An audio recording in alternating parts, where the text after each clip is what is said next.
primeiro da foto.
Atualmente prescrita a pretensão para a cobrança dos aluguéis anuais do arrendatário rural, vencido nos anos de 2003, 2004, 2005, 2006 e 2007, como almeja a apelante.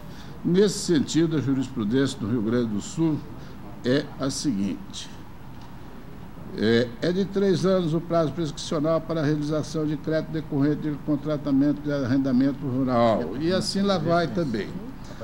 Portanto, verificada a prescrição da pretensão da cobrança dos aluguéis decorrentes do contrato de arrendamento rural havido entre as partes, vencido nos meses de abril dos anos 2003, 2004, 2005, 2006 e 2007, extingue-se o processo com resolução do mérito nos termos do artigo 219 e 269 do Código de Processo Civil.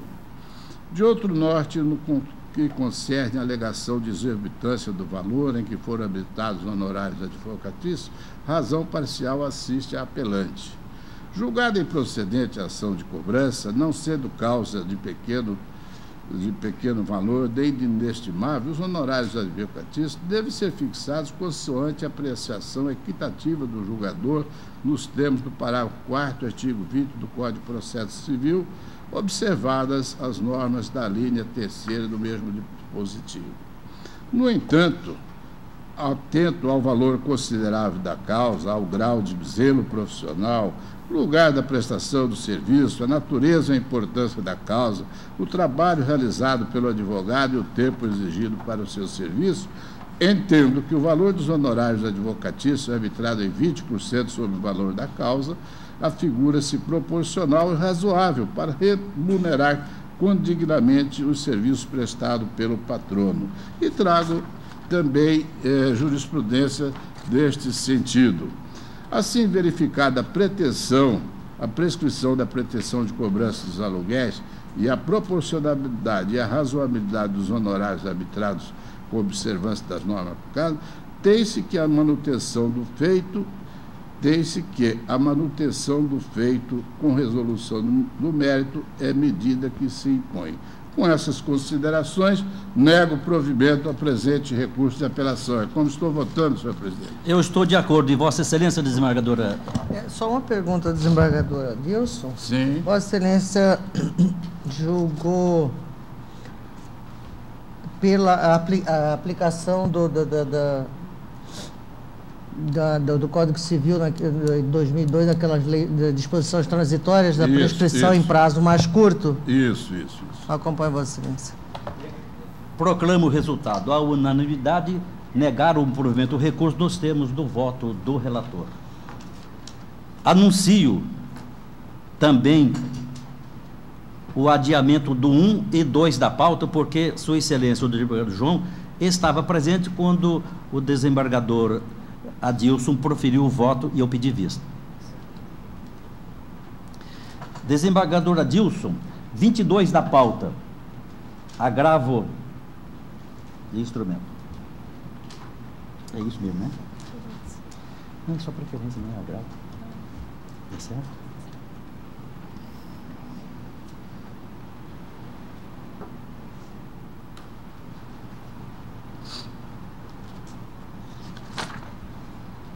Trata-se de recurso de agravo de instrumento com pedido de efeito suspensivo interposto por Kleber Luiz Barbosa Ribeiro e outros, em razão da decisão interlocutória trasladada às folhas 41 e 45, proferido pelo juízo da 3ª Vara Especializada de Família e Sucessões da Capital, que nos autos da ação de inventário indeferiu o pedido de inclusão das cotas empresariais em nome da agravada Maria do Carmo Santos Ribeiro no acervo de bens a serem divididos pelo espólio, assim como todos os bens indicados na partilha.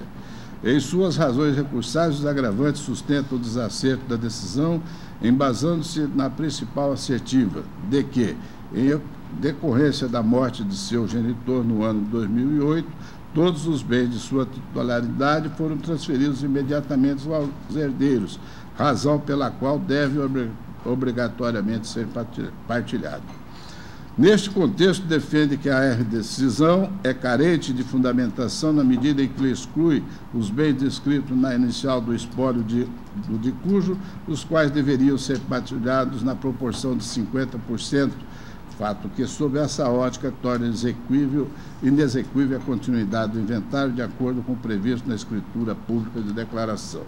Demais disso, assevera que a agravada é apenas condômina dos bens deixados pelo seu genitor, pois, em virtude da separação judicial do casal homologada em 2001, todo o patrimônio foi partilhado, permanecendo, no entanto, em regime de condomínio. Mencionam ainda a existência de ação anulatória proposta pelo agravante em face da agravada, já que as costas da empresa Major Imobiliária foram partilhadas na proporção de 50% para cada cônjuge e deve integrar o acervo do espólio. Pugna, assim, pela concessão do efeito suspensivo para determinar que todos os bens constantes formal do partilho expedido, quando da separação judicial do falecido, sejam imediatamente incluídos no acervo do inventário e igualmente partilhado entre todos os herdeiros. Com a inicial vieram os documentos de folhas 3677, postulado do efeito suspensivo foi deferido, as informações foram prestadas pelo juiz de primeira instância. Em contra-razões, a agravada rechaça os argumentos recursais e pugna pela manutenção da decisão proferida pelo juízo de piso.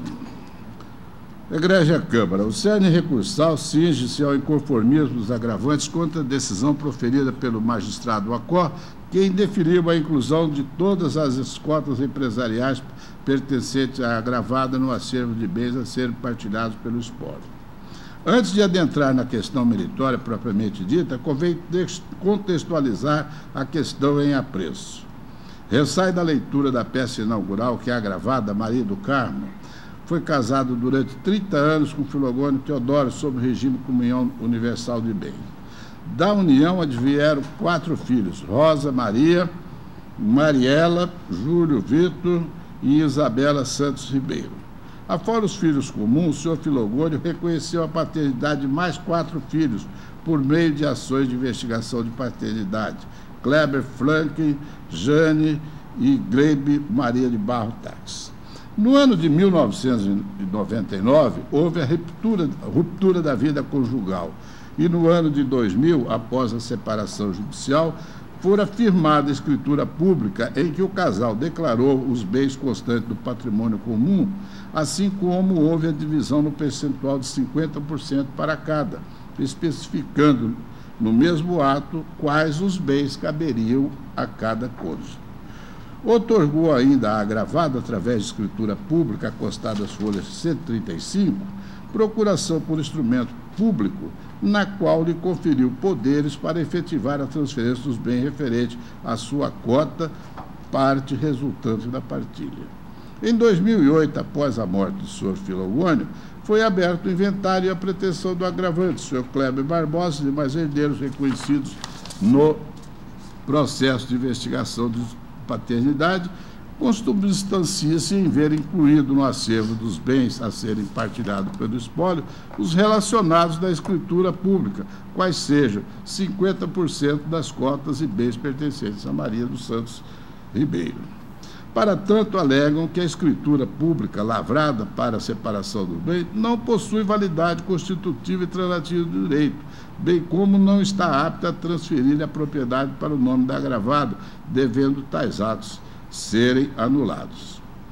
Em decisão interlocutória exarada às folhas 43, o juízo monocrático considerou que o processo de inventário é procedimento especial de jurisdição contenciosa que, em regra, visa a liquidação e partilha entre os herdeiros de bens e direitos do falecido. Essa é a finalidade desse procedimento especial de jurisdição contenciosa, ou seja, arrecadar os bens do decujus e, após as fases específicas, realizar a partilha aos seus herdeiros. A questão jurídica relativa à escritura pública firmada pelo casal Filogônio e Maria do Carmo e a procuração outorgada por Filogônio a Maria exige discussão em ações próprias, pelo rito ordinário promovida pelos legitimados, sendo certo que todos os atos jurídicos que decorreram da efetivação das vontades lançadas da escritura pública e na procuração pública, antes dos referidos, são válidos e eficazes até que um juízo competente decida de modo definitivo o contrário. Alguns dos herdeiros sustentam que a escritura pública não é válida de dotar-se, porquanto que a matéria em comanda demanda-se autoindagação e também produção de prova da alegada nulidade, que não deve ser discutida dos autos do inventário. Isto posto, reconsidera a decisão. Tão somente para restabelecer o que já havia sido decidido das folhas 1942 e indeferido na inclusão das cotas empresariais das empresas pertencentes a Maria do Carmo no acervo de bens a ser partilhado pelo espólio, bem como todos os bens indicados da partilha feita em juízo. Pois bem, senhor, da análise dos autos postos à insurgência recursal, entendo que os argumentos do agravante não merecem prosperar.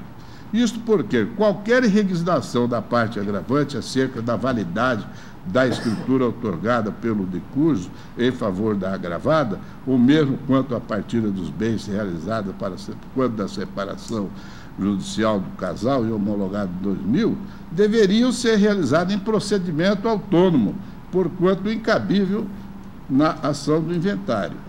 Importa ressaltar que os agravantes interpuseram ação anulatória de ato jurídico em desfavor da agravada, sendo que mencionada a demanda fora julgada improcedente em primeira instância, conforme pode verificar em consulta realizada no site eletrônico desse Tribunal de Justiça. Se não, vejamos, em verdade, a toda a dinâmica dos fatos minudemente dissecados indica que a expressão de vontade do finado Filogônio residia inexoravelmente em transferir a sua ex-consorte Maria do Carmo as cotas da Majore.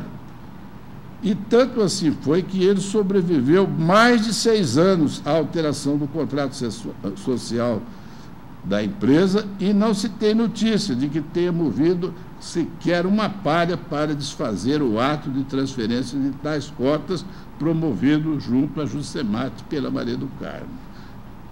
E tem mais, diz o juiz de piso, e tem mais. Embora estejam cobertados de razão os autores e absolutamente correto o raciocínio jurídico desenvolvido no parecer do professor Silvio Venosa, a verdade é que se a ré Maria do Carmo não poderia ter utilizado a procuração para transferir as cotas para a empresa para si, mesmo dado exatamente pela ausência da causa em causa própria, essa nulidade, que a princípio seria suscetível de convalescência, acaba superada pela posterior manifestação de vontade do finado Filogônio, seja expressamente através da escritura pública, seja tacitamente pela sua deliberada inércia no período do tempo de vários anos, em contrapor de alguma forma o uso indevido da procuração. Posto isso, e por tudo o que consta dos autos, julgo improcedente o pedido inicial declaratório de nulidade, aplicando as regras do artigo 112 e 170 do Código Civil. Isso dito o juiz. Demais ditos, digo eu, a escritura outorgada pelo senhor Filogônio, a sua ex-esposa, foi lavrada no longínquo ano de 2000, tendo o mesmo falecido 8 anos após efetivar tal ato. Se os herdeiros não concordavam com a partilha ou com a procuração que autorizava a senhora Maria do Carmo transferir para si a cota proveniente da partilha, poderiam tê-lo feito enquanto o pai era vivo. Em outras palavras, conclui-se que, se a resignação acerca desse aspecto sobreveio tão somente após sua morte, está claro que a vontade do genitor prevalecia, não havendo motivos plausíveis para alterar de forma drástica os bens pertencentes ao espólio. Pela mesma forma, no que se respeita à pretensão dos agravantes, em ver imediatamente incluídos no acervo do inventário e partilhados igualmente dentro de todos os herdeiros habilitados, os bens constantes do formal de partilha expedido quando da separação do decurso, igualmente razão não lhes assiste. De acordo com o artigo 984 do Código de Processo Civil, ao juiz caberá decidir da ação do inventário todas as questões de direito e também as questões de fato, quando esse se achar provado por documentos, só remetendo para os meios do ordinário as que demandarem alta indagação ou dependerem de outra prova, exatamente a hipótese dos autos. Resta evidente que a questão relativa à partilha dos bens é matéria de alta indagação e demanda de produção de prova, não sendo passível de ser enfrentada no bojo do processo de inventário, uma vez que há necessidade de dilação probatória e ampla defesa. E trago aqui julgados nesse sentido. Assim, tal questão deverá ser apreciada na via própria, principalmente quando não há concordância entre as partes, como ocorre no presente caso. Ultimando consigo que o processo de inventário destina-se unicamente a verificar os bens e dívidas deixadas pelo espólio, procedendo o pagamento de eventuais débitos, assim como a divisão do ativo entre os herdeiros. Portanto, inexiste espaço de inventário para o litígio que instaurou acerca da partilha realizada quanto da separação judicial do falecido. Com tais considerações, nego provimento ao agravo para revogar o efeito suspensivo concedido às folhas e, via de consequência, mantenho inalterada a decisão proferida em primeira instância. Como estou votando, senhor presidente? Eu estou de acordo, até porque a partilha se deu em decorrência da separação, 50% para cada parte.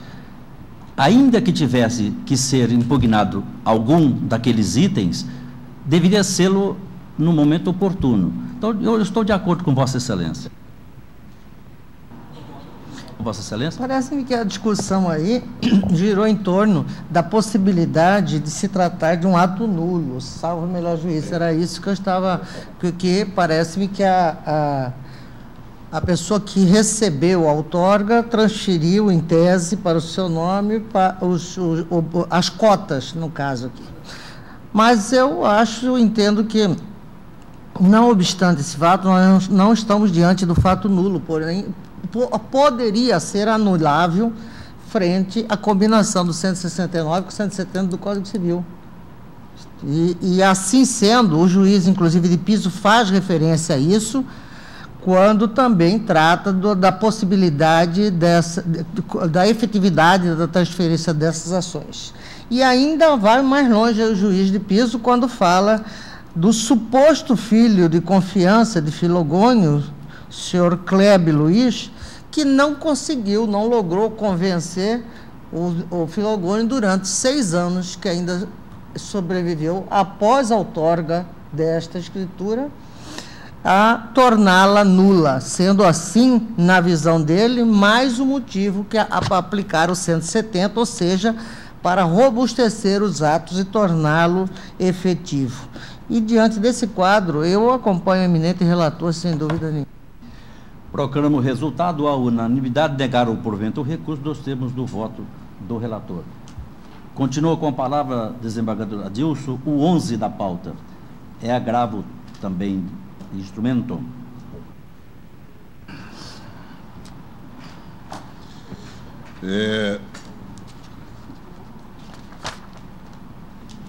Agravante Associação Mato Grossense de Combate ao Câncer, agravado Fit Park no estacionamento. Egrégia Câmara, curso de recurso de agravo de instrumentos interposto pela Associação Mato Grossense de Combate ao Câncer, contra a decisão trasladada às 26 versos proferida do juiz da Nona Vara Civil da comarca de Cuiabá, nos autos da ação inibitória, ajuizada por FIT, que concedeu a tutela antecipada requerida pela parte agravada, determinando que a agravante se abstenha de praticar quaisquer atos que visem impedir que a autora desenvolva regularmente a atividade prevista no contrato de locação, sob pena de multa diária fixada em R$ 500 em caso de descumprimento. Em suas razões recursais, o agravante sustenta o desacerto da decisão proferida em primeiro grau, ao principal argumento de que a parte agravada induziu o magistrado a erro ao informar que a área constrita faz parte do contrato de locação estabelecido entre as partes. Nesse contexto, alega que a área em questão está situada na nova frente, conforme comprova a própria metragem constante do contrato, e que a área reclamada atual fundos foi cedida apenas no início da atividade da empresa, ora agravada. Prossegue relatando seu inconformismo, afirmando que, se a decisão permanecer, inviabilizará o funcionamento do hospital, pois é exatamente na área em que a agravada alega ter o direito, onde se efetivam a carga e descarga, entrada da ambulância e outros serviços essenciais. Demais disso, menciona que a imposição de multa combinatória fixada em caso de descumprimento da obrigação de fazer é descabida e viola expressamente os direitos do agravante, porquanto não praticou nenhuma conduta irregular a ensejar desse das trientes. Requer a concessão do efeito suspensivo e, ao final, o provimento do agravo com a reforma da decisão para revogar a liminar. Os recursos vieram com os documentos, o efeito suspensivo foi deferido. As informações prestadas estão nos autos, contra razões agravadas, rechaço dos argumentos e pugnam pelo desprovimento do recurso ao relatório. Pois bem, o voto. A agravante almeja, nessa quadra processual, a atribuição de efeito suspensivo ativo da decisão que concedeu a liminar, determinando que se abstenha de praticar qualquer atos que visa impedir que a autora, ora agravada, desenvolva regularmente a atividade prevista no contrato de locação sob pena de multa diária. Pois bem, para a concessão da tutela antecipada, é necessário que se faça presente os requisitos esculpidos no artigo 273 do Código de Processo Civil, quais sejam a verossemelhança, o direito alegado e o fundado receio de dano irreparável ou difícil reparação. Neste sentido, o entendimento da jurisprudência, e eu deixo de ler essa jurisprudência, porque não vem ao caso, mas já é conhecido aqui da Câmara. A verossemelhança do direito alegado diz a probabilidade de que o direito postulado pela parte autora venha a ser reconhecido na decisão final. Da mesma forma, não restou demonstrado pela parte ré o fundado receio de dano irreparável ou difícil reparação, especialmente quando confrontado com as consequências da pretensão à parte contrária. No caso, o juízo recorrido, que deferiu a tutela em favor da parte agravada, mas, a meu ver, a verossemelhança não se encontra presente no caso concreto, ao menos em uma análise sumária do feito. Isto porque, conforme documentação colacionada aos autos, especificamente as folhas 414, notificação extrajudicial, o espaço cedido à FIT Park, ora agravada, para a implantação do estacionamento privativo, não poderia abranger a área utilizada para carga e descarga, doadores e entradas de ambulância. Dessa forma, o prejuízo do dano irreparável e de difícil reparação milita em favor da parte agravante, porquanto, com o fechamento indevido do portão de acesso, impedirá que a instituição desenvolva regularmente suas atividades, como amplamente demonstrado em razões recursais. Importa ressaltar que, nesse momento processual, há um bem maior a ser tutelado, que é a vida, a saúde das pessoas que necessitam do acesso irrestrito às dependências do Hospital do Câncer, ora agravante, bem como garantir a entrada de funcionários que diariamente se utilizam da mencionada via para prestar serviços essenciais em prol dos pacientes portadores de patologia específica. Demais disso, há forte indício de que os agravados descumpriram o contrato de exploração comercial efetivado com o Hospital Agravante, porquanto não realizaram as obras de melhoria, iluminação, seguro, sinalização, apenas utilizaram do espaço para obtenção do lucro, sem satisfazer a contraprestação que lhes fora exigida. Falta ainda a prova inequívoca de que a área em que os agravados alegam estar abrangida pela implantação do estacionamento está efetivamente contemplada no contrato estabelecido entre as partes, razão pela qual a revogação da decisão proferida em primeira instância é medida que se impõe. Com essas considerações, dou provimento ao recurso para revogar a tutela antecipada concedida em favor dos agravados, bem como destituir a multa combinatória fixada. É como estou votando, senhor presidente. Eu estou de acordo. Como vota Sua Excelência, desembargadora? Não podia Maria ser Helena. outra a decisão, porque se o hospital firmou contrato com a FIT arrendando e este contrato está impedindo a atividade de fim da agravante. Não é. Tem cabimento, né? Eu acompanho, doutor. Proclamo o resultado à unanimidade. Deram provimento ao recurso. Nós temos do voto do relator. Desembargador Adilson. 52. Pedido de só tem sustentação? Só pedido de preferência. Apelação 149.037 de 2014, comarca de Várzea Grande, apelante Fernando Marcos Minosso. Apelado Mário Márcio Uemura Meira.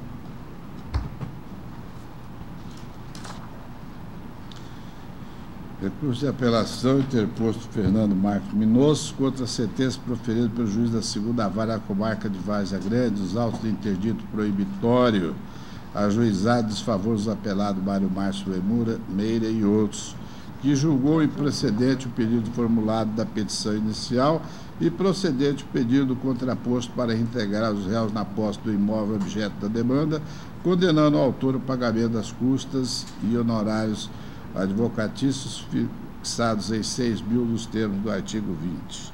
O apelante sustenta a comprovação de sua posse e ausência da posse dos réus. Requer o provimento do recurso para que a ação seja julgada procedente e improcedente o pedido contraposto, deduzido pelos apelados.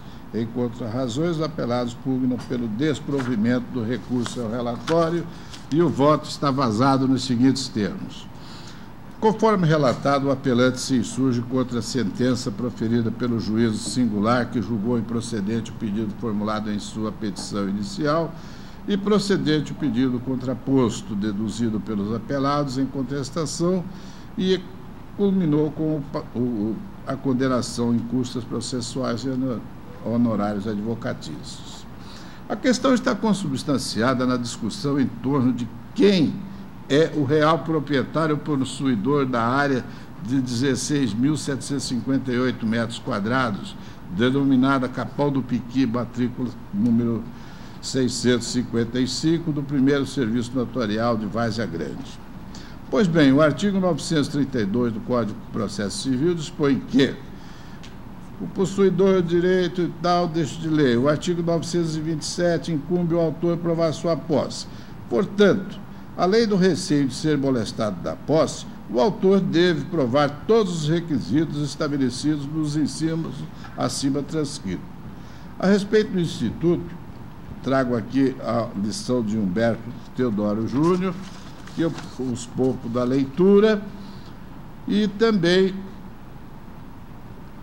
digo aqui, no caso e apreço, analisando os autos, não é possível vislumbrar comprovação pelo apelante dos requisitos necessários ao deferimento da proteção processória por ele pretendida.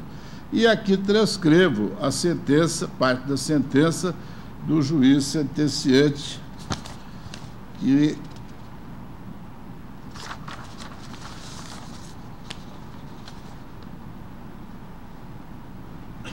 que conclui que o apelante não trouxe elementos que comprovassem a sua posse sobre a área objeto da lide, não preenchendo assim os requisitos mínimos ao acolhimento de sua pretensão, conforme previsto no artigo 527. E eu transcrevo aqui alguns depoimentos da sentença, mas ao final e ao cabo as razões recursais do apelante, por sua vez, prende-se trecho de alguns depoimentos testemunhais, cujo todo milita em seu desfavor, por não ser consistência com as demais provas arreadas para os autos, situação que foi bem apreendida pelo julgador de primeira instância. E eu estou desprovendo o presente recurso de apelação, a ementa vazada assim.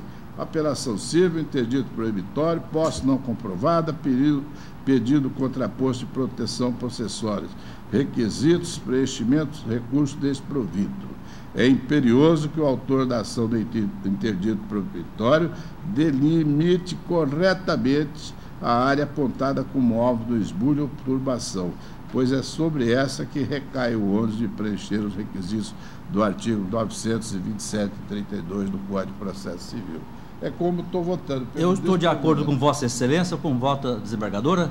De acordo com o relator. A unanimidade de negar o provimento do recurso, nós temos do voto do relator. Eu sou o relator dos 34 da pauta, agravo de instrumento 173061 de 2014, agravante José Duarte, agravado Júlio Flávio Cândia e outros. É o 34. Trata-se de recurso de agravo de instrumento com efeito ativo interposto por José Duarte em face da decisão que deferiu o pedido de liminar, a fim de determinar a imediata manutenção de posse dos autores na área descrita na inicial, com a demolição de muro nos autos da ação de reintegração de posse proposta por Júlio Flávio Cândia e outros. O agravante aduz que, ao contrário do consignado na exordial, não construiu o muro em local avançado ou avançando na área dos agravados. Ressalta que, na realidade, reergueu o muro em razão do anterior ter caído, reconstruindo-o no mesmo local, sem invadir a área da família agravada. Sustenta que a reconstrução do muro teve alto custo, bem como com a fundação do solo, somando-se ainda os custos de limpeza do terreno, mão de obra e material de construção, chegando-se a valor considerável, contando com extensão de 50 metros de comprimento e 3 de altura. Assevera que a demolição do muro trará prejuízo de grande monta ao agravante, que é a empresa que funciona há quase 30 anos no mesmo local, adquirido de forma legítima, atuante na área de pintura de estrutura metálica, e que a demolição deixará a empresa desprotegida e à mercê de bandidos.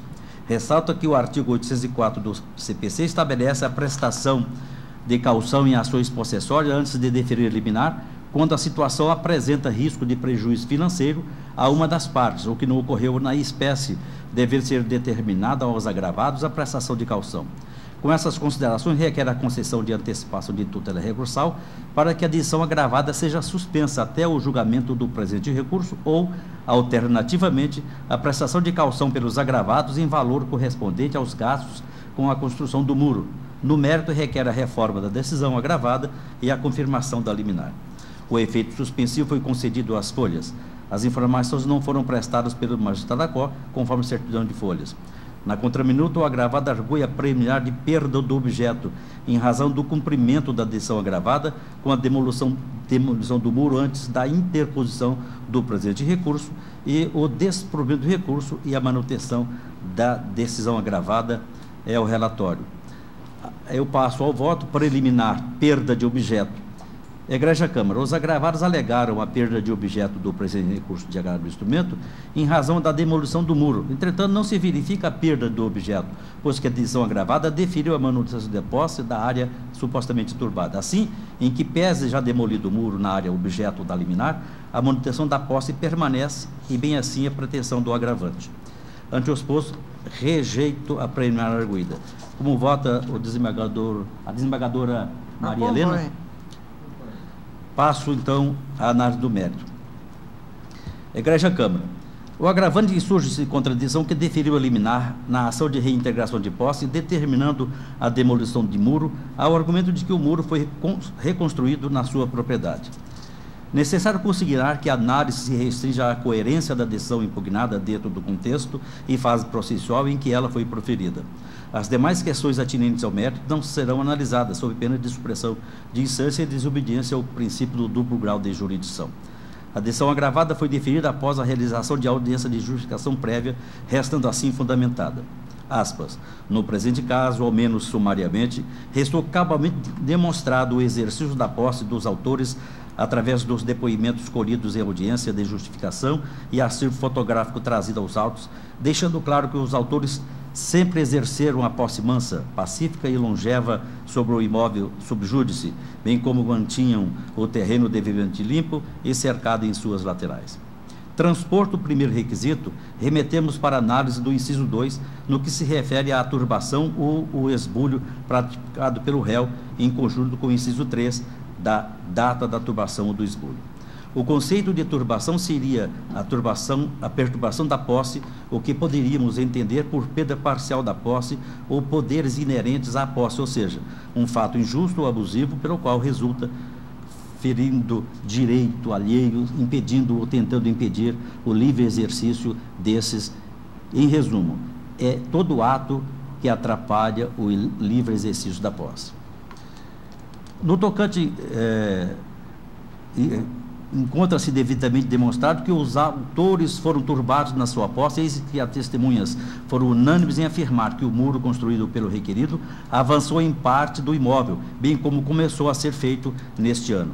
Além do testemunhal, pelo acervo fotográfico, principalmente fotografia de folhas 48/49, é possível verificar que o novo muro construído não foi feito sobre o muro antigo, mas sim avançou para dentro do imóvel dos autores. Eis que o muro antigo, ainda visível na fotografia, aparece na parte mais alta. Sobeja, portanto, tão somente o último requisito, o disposto no inciso 4 da continuação da posse, embora turbada na ação de manutenção, que restou também demonstrado pelo elemento testemunhal, eis que os autores ainda estão na posse do terreno, tendo perdido apenas parte, ou seja, aquela sobre a qual avançou o muro do requerido. A par disso, é sabido que para o deferimento da liminar não exige a cognição exauriente e, uma vez comprovados os requisitos legais, impõe-se o deferimento da liminar sem maiores delongas. Nesse sentido, tem decidido a jurisprudência. Fecho aspas e continuo. Destaca-se que, para a concessão de liminar na ação de reintegração de posse ou manutenção de posse, necessária a demonstração dos requisitos e nessa espécie de demanda incertos no artigo 927 do CPC. Em caso, verifica-se pela decisão agravada a demonstração dos requisitos necessários para a sua concessão, concernentes na visualização da posse e esbulho, por meio de testemunha e acervo fotográfico constante dos autos. Aí trago jurisprudência nesse sentido e continuo. Quanto ao pedido de prestação de caução, é necessário pontuar que a decisão agravada não versa sobre tal ponto, portanto, vedada a sua apreciação. Dessa forma, acertada a decisão que deferiu a liminar de manutenção de posse ante a demonstração dos requisitos para sua concessão e, por isso, imperiosa a sua manutenção. Ante o exposto, nego o provimento ao recurso de agravo de instrumento para manter a decisão como lançada. É como voto. Como voto da Vossa Excelência, desembargadora Maria. Eu acompanho Vossa Excelência. À unanimidade de negar o provimento do recurso, nós temos do voto do relator. Desembargador Adilson, 13 da pauta, também um agravo de instrumento.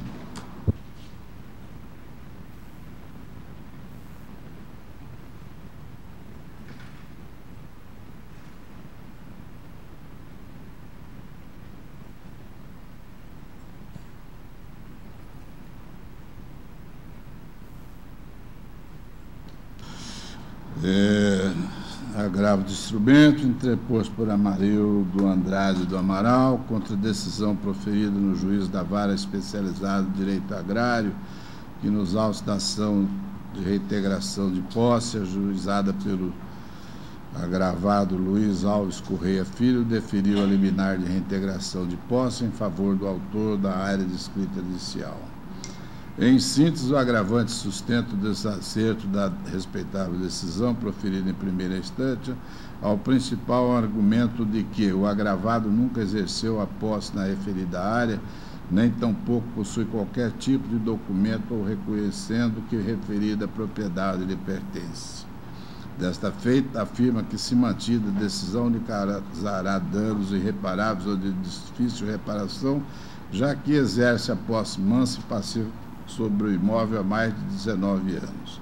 Demais disso, alega que o agravado não possui qualquer documento que lhe assegure permanecer na propriedade, razão pela qual, sob sua ótica, a concessão do efeito suspensivo, medida que se impõe.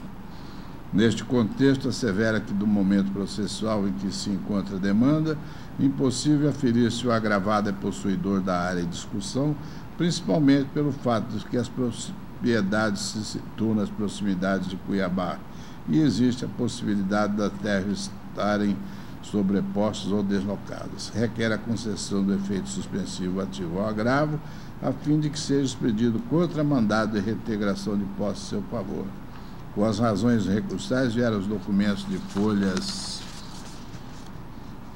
16.233. O postulado efeito suspensivo foi indeferido. As informações estão prestadas e o agravado apresentou contra-razões, confrontando os argumentos expostos pelo agravante na insurgência recursal, a fim de requerer a improcedência do recurso. Pois bem, egrégia Câmara, o cerne recursal cinge-se ao inconformismo do agravante com a decisão proferida pelo magistrado que deferiu liminar em favor do agravado na área descrita no inicial nos termos do artigo 927 do Código de Processo Civil. Despende-se da leitura da peça inaugural que o agravado ajuizou a ação de reintegração de posse em desfavor do argumento do agravante ao argumento de ser legítimo proprietário do imóvel denominado parte do Ribeirão do Cuchipó do Ouro, denominado Quinhão 02. Em suas razões recursais, asseverou que detém o domínio do mencionado imóvel por meio de escritura pública de doação de seus genitores e a posse foi exercida pela família há mais de 50 anos. Prossegue sua narrativa afirmando que no dia 27 de setembro, o agravado, aproveitando da sua ausência, invadiu parte do imóvel, utilizando para tanto trator arado e assim como desmatou, extraiu madeiras e construiu parte de um curral. Por este fato, lavou o boletim de ocorrência a fim de comunicar à autoridade policial sobre a invasão. Aduz que, na tentativa de assegurar a posse do imóvel, ajuizou a ação para que o agravante fosse impedido de praticar novos atos. Posteriormente, sobreveio a decisão interlocutória, oportunidade em que deferiu liminar em favor do autor, ora agravado, determinando a expedição de reintegração de posse do imóvel objeto da lide. Então, passo a análise interposto pelo requerido ora agravante. A questão a ser decidida no presente recurso cinge-se a análise da presença dos requisitos autorizadores do deferimento do pedido liminar efetivado pelo magistrado em primeiro grau. Estando em pauta a ação de reintegração de posse, o deferimento do efeito suspensivo pela parte agravante está condicionado aos preenchimentos dos requisitos apontados no artigo 527 do Código de Processo Civil. Desta forma, para que a pretensão possessória seja deferida, é necessário que o requerente, ao tempo da turbação ou esbulho, tenha o exercício de poder de fato sobre a coisa. Assim, inobstante os argumentos invocados pelo recorrente de ser o legítimo possuidor do imóvel em questão, a prova trazida aos autos, a meu ver, não mostra conclusiva a esse respeito, sequer oferecendo certeza quanto ao exercício fático e específico da posse sobre a área. Ao contrário do que alega em suas razões, foi realizada a audiência de justificação, momento processual em que restou sobejamente comprovada a posse anterior do imóvel pelo autor, assim como o esbulho causado pelo réu ora agravante. Demais disso, a pretensão do autor ora agravado, a fim de resguardar sua posse sobre o imóvel, no intuito de impedir o agravante de praticar novos atos de invasão e ameaça, lastreou-se no boletim de ocorrência, colacionado às folhas, bem como no depoimento de várias testemunhas, nos quais se infere que o agravado é legítimo possuidor do imóvel. A par disso, não vislumbrei nenhum documento que apontasse o senhor Amarildo, ora agravante, como proprietário do imóvel, objeto da lei de comando, porquanto não existem elementos a comprovar a alegada posse. Desse modo, o que não pode é o agravante permanecer em bem cuja posse pertence a outro, limitando-se a trazer aos autos meras alegações de ser legítimo possuidor da área, sem, contudo, apresentar a análise documento hábil a respaldar pretenso direito. Pela mesma forma, aplica-se em caso o princípio da imediatidade da prova, o qual privilegia o convencimento do magistrado singular que preside o feito, diante da sua proximidade com as partes e com o processo originário, o que lhe permite dispor os elementos para sua convicção. E aqui trago também decisões nesse sentido. E eu finalizo aqui. Em suma, vejo que os fatos narrados pelo agravante não têm o condão de autorizar a modificação da decisão proferida na origem, devendo ser mantida inalterada por seus próprios fundamentos. Com tais considerações, nego o provimento ao recurso. Eu estou de acordo. E Vossa Excelência, desembargador Maria Helena?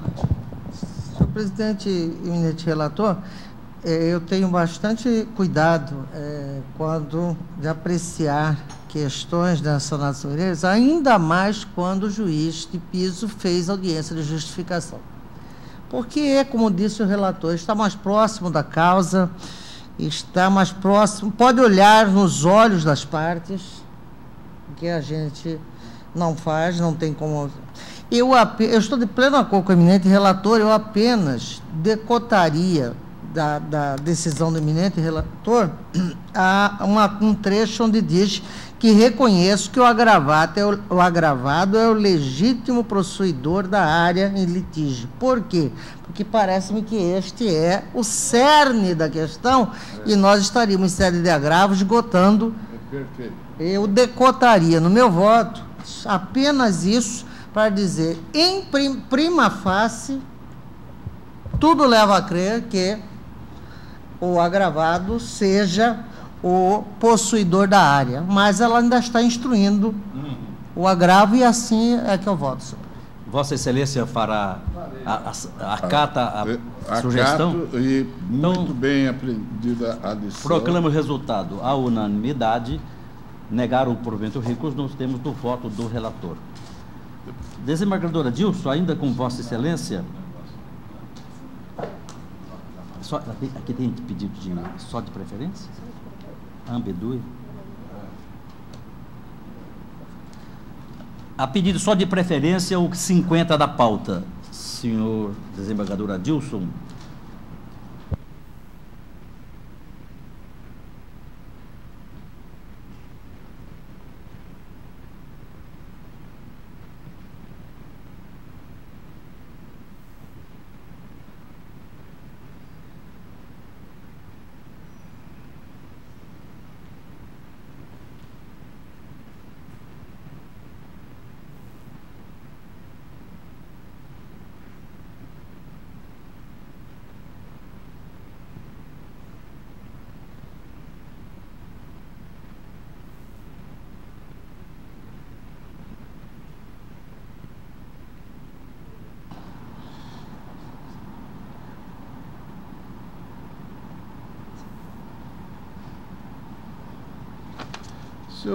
Senhor presidente, eu estou vendo aqui Caeté Empreendimentos Energéticos Limitada.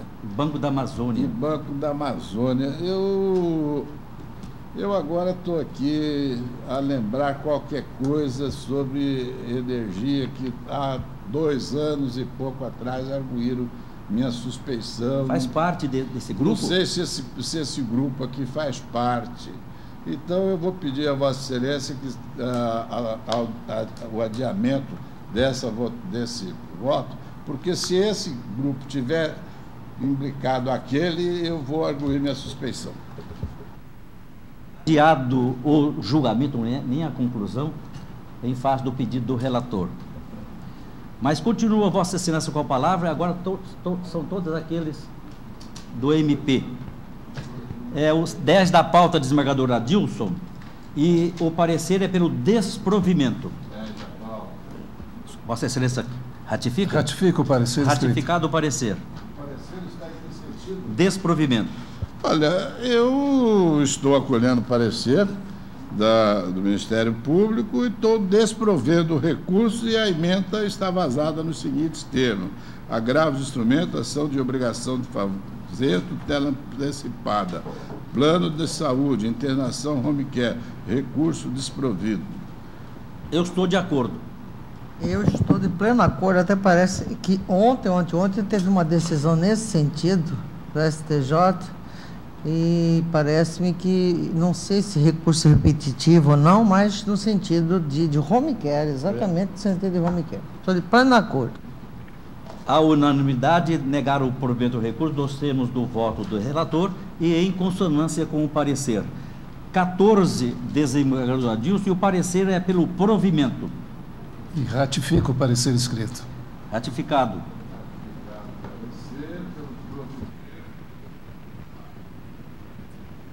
E recurso de agravo de instrumento, cautelar de busca e apreensão de menor, liminar, princípio do melhor interesse da criança. Aqui, senhor presidente, eu estou... o parecer é pelo desprovimento? Como? Provimento. E eu pelo desprovimento, então eu peço licença a Vossa Excelência, eu vou ler o voto. Né? Trata-se de agravo de instrumento interposto por Juliano Ramalho Dias contra a decisão proferida pelo juiz da 6ª Vara da Comarca de Sorriso, que nos autos de ação de busca e apreensão de menor, ajuizada por Rosana, deferiu a busca e apreensão dos menores Juliano e Júlio César para entregá-los à agravada. Insurge o agravante contra a decisão o argumento de que, após a separação do casal, o que ocorreu há aproximadamente 7 anos, as crianças estavam sob a sua guarda de fato, sendo que a criança estava com o mesmo há menos tempo. Diz que, após receber informações de amigos que diziam que sua ex-companheira estava agredindo a criança, deslocou até a cidade de Sorriso e o trouxe para sua casa em Jaciara. Alega também que as crianças estão matriculadas na escola da cidade de Jaciara, conforme documentos anexos. Aduz ainda que as crianças devem estar sob os cuidados daquele que possui melhores condições. Sobre esses argumentos, o agravante requer o provimento do recurso para reformar a decisão agravada e, assim, que seja restituído o seu direito de guarda sobre as crianças objeto da cautelar. Por seu turno, a agravada apresentou a resposta, onde refuta os argumentos do agravante e pugna pelo desprovimento. A folha foi indeferido o pedido liminar recursal e as informações foram prestadas. A Procuradoria de Justiça opinou pelo provimento do recurso, que já foi ratificado pelo ilustre... Este é o número 14.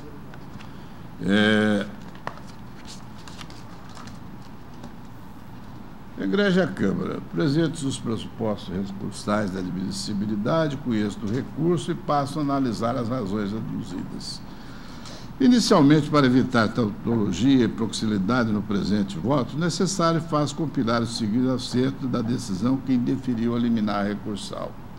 Assim, diz o juiz, a priori, verifico que houve alteração de guarda, o que só se justifica depois de exaurida a comprovação da situação de risco atual ou iminente a que está expostos os menores, o que, pelo menos a princípio, não ocorreu da espécie. De outro lado, tenho que é cabível o pedido de busca e apreensão dos menores quando ficou claro que o genitor alterou unilateralmente a guarda. Portanto, não havendo nada nos autos que justifique a alteração da guarda para o genitor, pelo menos por hora, deve ser mantida a decisão hostilizada, a menos que seja complementada a fase consecutiva.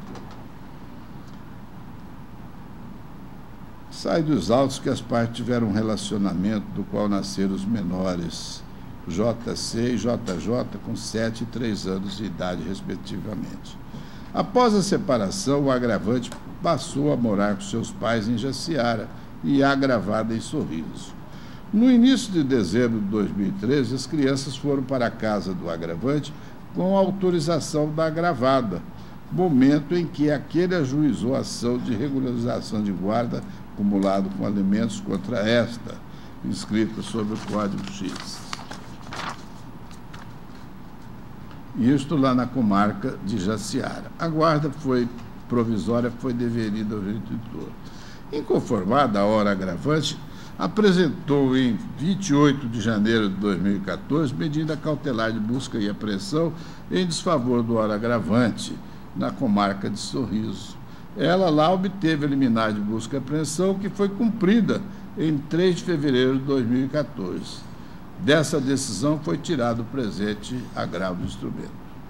Pois bem, o caso deve-se observar o princípio do melhor interesse da criança. Assim, em que pese os argumentos expedidos pelo agravante, bem como o parecer da Procuradoria de Justiça, tenho que, por hora, as crianças devem permanecer sob a guarda provisória da mãe. E explico. Conforme exposto acima, o mandado de busca e apreensão foi cumprido em 3 de fevereiro de 2014. Deste modo, as crianças estão sob a guarda da agravada por mais de 1 ano. E, devido a esse lapso temporal, provavelmente devem estar adaptadas com o núcleo familiar materno e a cidade em que reside. Portanto, haja vista que as ações originárias se encontram na fase derradeira, não mostra prudente e tampouco salutar para as crianças que a guarda seja alterada neste momento. Isto porque, como se sabe, a alteração sucessiva da guarda se afigura prejudicial, porque impõe uma nova fase de adaptação à criança, o que pode gerar instabilidade emocional e distúrbios psicológicos. E eu trago aqui uma orientação nesse sentido do STJ, que diz assim: no direito de família, notadamente quando se trata de interesses de menores, a responsabilidade do julgador é redobrada. É a vida da criança que está para ser decidida, e para uma criança, muitas vezes, um simples gesto implica causar-lhe um trauma tão profundo que se refletirá por toda a sua vida adulta. Por esse motivo, toda mudança brusca deve ser, na medida do possível, evitada. Por derradeiro, anoto que não há qualquer informação nos autos relatando que as crianças estejam em situação de risco sob o convívio da agravada capaz de justificar a revogação da busca e apreensão deferida e já cumprida. Com essas considerações, desprovejo o presente recurso de agravo do instrumento e mantenho incólume a decisão recorrida. Como estou votando, senhor presidente. Eu também voto nesse sentido. O parecer do Ministério Público é que, naquela oportunidade que as crianças estavam com o pai, elas estavam bem tratadas. Depois houve a retirada deles para ficar com a mãe, que também, ao que tudo indica, estão sendo bem tratadas. Fazer esse vai e vem com as crianças realmente potencializar um risco de má formação emocional das crianças. Eu estou de acordo com Vossa Excelência. A unanimidade, negar o provimento do recurso nos termos do voto do relator. De minha relatoria, o 31, o MP aqui opina pelo desprovimento. Ratifico o parecer escrito. Eu vou ler a emenda, desembargadora Maria Helena. Recurso de agravo de instrumento, busca e apreensão, devedor em recuperação judicial, suspensão do feito nos termos do artigo 6º, parágrafo 4º da Lei 11.101 de 2005, aplicabilidade ao feito, decisão mantida, recurso desprovido. A suspensão prevista no artigo 6º, parágrafo 4º da Lei 11.101 de 2005 é aplicável à busca e apreensão, ficando essa suspensa pelo prazo previsto no artigo reto citado e, por isso, impossibilitada a imediata expedição de mandado de busca e apreensão. Então, eu estou desprovendo o recurso. A unanimidade, desprover o recurso nos termos do voto do relator e em consonância com o parecer. Eu, com muita tristeza, anuncio que os do MP não são dele, mas os que ele atua, já foram todos votados. Agradeço a gentileza de ter... E para prestigiar a Vossa Excelência, eu vou suspender a sessão para que todos nós possamos degustar o nosso lauto lanche.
vamos reiniciar os nossos trabalhos. Há um pedido de preferência, o 24, desembargador Adilson, é um agravo de instrumento, agravante Banco Mercedes-Benz do Brasil S.A. e a agravada Mandala Transportes Limitada EPP. Vossa Excelência tem a palavra. A pedido do banco ou a pedido da Mandala? A pedido da agravada.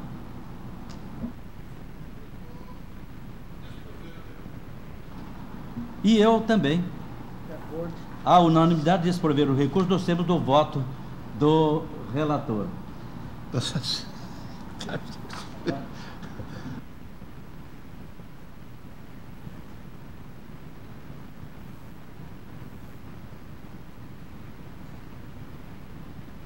Anuncio em bloco de minha relatoria o 4 e o 33, em que eu estou desprovendo os agravos.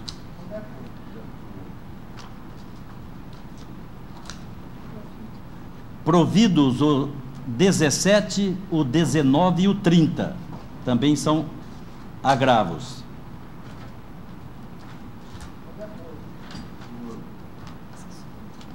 Parcialmente provido o 5 da pauta geral.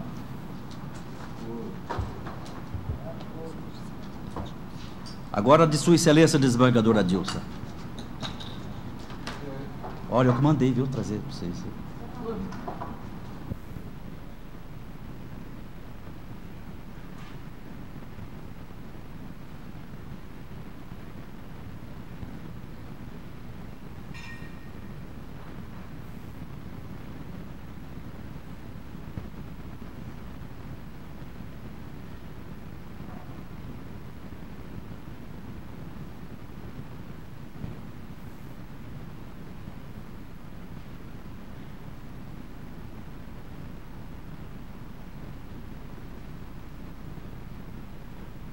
Desprovidos 6, 9, 12, 15, 16, 18, 20,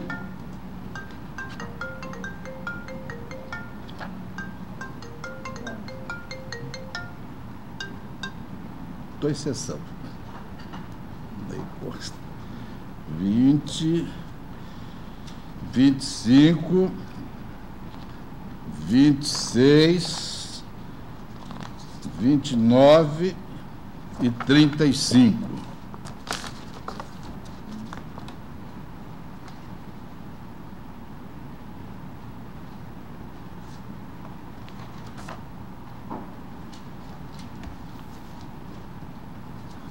Provido 7, 23, 32, 47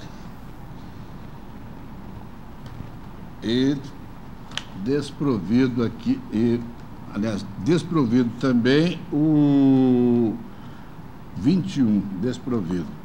Tá misturado. 7, 23, 32 e 17 provido. Isso. Parcialmente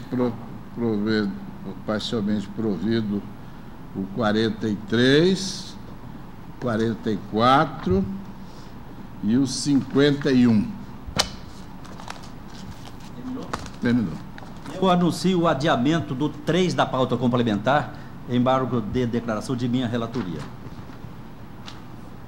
A pauta complementar número 3, que foi incluída agora. E anuncio também, de acordo com o nosso sistema aqui, ficam votados tais como lançados os votos, conforme os relatores assim o fizeram. Agradeço a presença de Vossa Excelência e quanto... Só antes de fechar, o 27,